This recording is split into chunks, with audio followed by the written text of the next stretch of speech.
Hi guys, welcome back to the web. Now, it is very imperative that you guys just soak in this information as I break it down.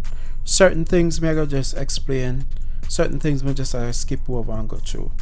But the synopsis of it is that the commodities that we have here on earth are finite, so they are valuable, but there's just certain resources that I don't believe that we should touch. But because it's so scarce, or it's becoming scarce and even more valuable as the climate changes, water is now becoming a traded commodity. Yes, on the market, people are going to bid for water prices, as some countries do that, some aren't going to do it. Some persons and some countries see it as a right. UN recognize it as a right, a human right, because we all need water, right? So I'm gonna break down and go through it as quickly as possible so that we can get information. So one thing we're gonna emphasize upon before we start is the United Nations goals that they have, the developmental goals, sustainable and developmental goals, SDG. This falls under goal 6. So guys, bear with me as we go through this material. It is very imperative, it is important, because we all need water. So let's start. So this was published on Sunday, March 20th, 2021 from the UK, East Sussex. So they state by saying that March 2021 IPS, in the midst of a global pandemic, when the presence of water in our lives has never seemed more important, its future availability has also never been more uncertain. Water scarcity is now such a threat that it is even possible to trade in water futures, joining commodities like gold and oil on Wall Street, with traders hedging against water futures availability. So, while farmers and pastoralites struggle to know when the next rainfall will come, and women and children walk for hours to collect water from distant water points, further commodification and financialization of water has arrived, with huge implications for basic rights of water. Our future water safety and security will only be guaranteed if we work to reflect water's multiple values in coming years, including social and cultural as well as economic and financial. Globally, we seem almost inured to the fact that across the world, women and girls spend up to 200 million hours every single day walking an average of 6 kilometers to collect water. These depressing facts flash up in our newsfeed across the same screens that now make it possible to trade in water futures and the New York Exchange.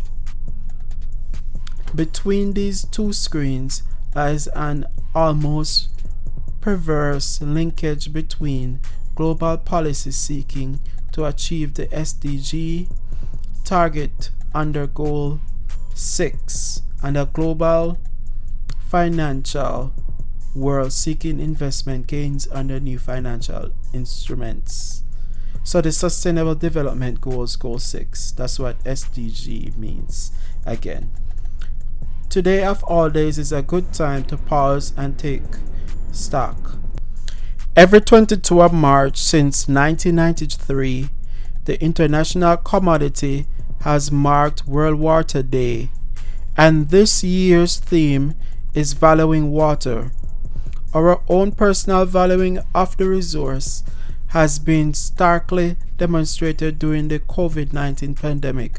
Those of us with taps have diligently increased our hand washing with soap and water, while 2.5 billion people globally continue to struggle even to access a basic daily quantity. Wow. Horrible. 11 years ago, the UN recognized access to safe drinking water and sanitation as a human right. And yet, for many poor households, their basic rights and their health remain jeopardized during this pandemic. And it's not just about domestic use.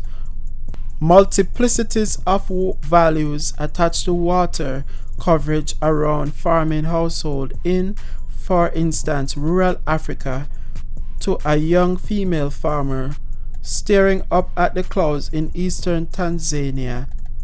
Unpredictable rainfall under an uncertain climate directly affects her family's food security as well as her cash income for school fees derived from the scale of sorghum to the local brewery industry. The value of rainfall is therefore multiple and multi-scale to her crops and income, to the groundwater recharge for domestic supplies, and more widely to an agricultural value chain supporting an important part of the economy.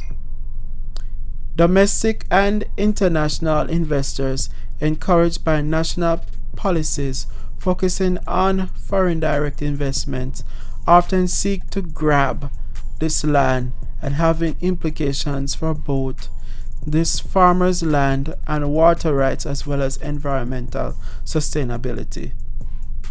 Despite general recognition that the value of water is much more than its nominal price in different contexts, since the landmark Dublin Conference of 1992, economic and financial values have tended to prevail over values embedded in culture and society. So the rich people then basically don't care about you and your values and your use of water. They just come and grab the land since they can't pay for it. Simple. With the water pan it we use, they don't care. These have led to policies embracing privatization, full cost recovery, and efficient use of water, often leading to prepaid meters and controversial cutoffs, especially in poor urban localities. Moreover, we live in an age when engineering and economic principles can override environmentalist concern, as well as local and affected people's values attached to land, river, and forest, like what I mentioned earlier. The controversies of large dams on India's Narmada River, for example, illustrates the huge environmental, human, and social costs that have been ignored by dam builders and the state in the name of development, despite research disputing these claims. At the heart of all such contestants is a politics of value determination in which very often the least powerful and most marginalized lose out. This essential governance problem remains a global challenge, and not just in the global south. The concerns and complaints around water contamination of poor black residents in Flint, for example, pause for a minute there, guys. Flint, Michigan, this is where lead was found in their water. This is in the United States. Alright, let me continue. For example, were routinely ignored, leading to a major water crisis in the city, linked to systematic biases around race and class. And in parts of the UK, water companies continue to allow raw sewage to flood our rivers, affecting their ecological and amenity values.